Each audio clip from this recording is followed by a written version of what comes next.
I'm Jenny Rosenstock. I'm the author of Dinner a Love Story based on my blog of the same name. I'm a working mother of two, and I believe that dinner can be a love story. I know it can be stressful. I know there are so many things you have to deal with to help make family dinner happen. You have picky eaters and you have busy schedules and you don't know what to cook, but I'm going to show you some ways to make it easier.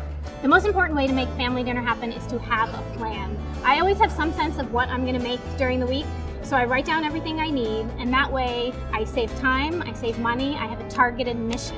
The first thing I always do when I come to Whole Foods is check out the whole deal flyer because it has the week's best sales and there's always something on there that I need. And it's a great thing to do. You look at what's on sale and then stock up on what you need. So here we are in the produce section, and I think what a lot of people don't realize is that you can find some of your best deals at the front of the store. When I walk in, I almost always look at what's on display because what's on display is going to be in season, and I like buying things in season. The other thing about the produce section is that it's really easy to overshop, and this comes back to having a meal plan. If I know what I want to make, then I buy less, and I throw less away, and I end up saving money.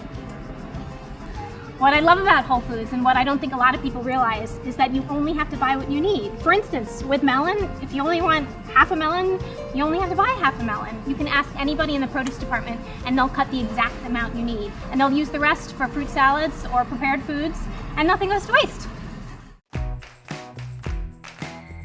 This is my favorite part of the store. It's the bulk section, and it's really easy to save money here because I don't spend extra on packaging. I buy only what I need, and my kids love it here.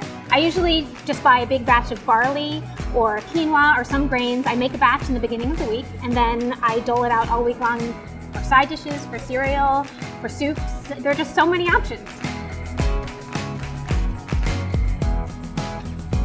In the meat and seafood department, shop the sales. Good to have a plan, but it's also really good to keep your options open. If there's a sale on chicken and you're gonna make beef, make the chicken instead. And also look for the family value packs because whatever you don't use, you can just freeze for later.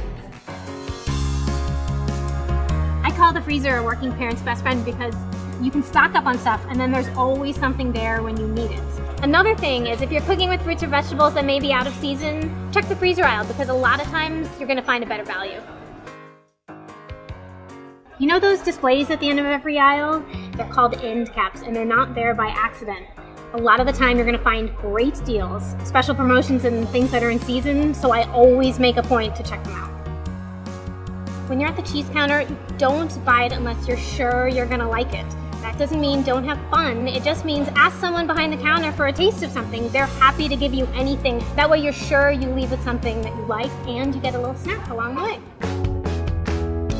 I know getting family dinner on the table is stressful and shopping for dinner and planning your dinners, but it's worth it. And I believe that there's no better way to end a day than sharing a meal with people I love. So I hope this has been helpful.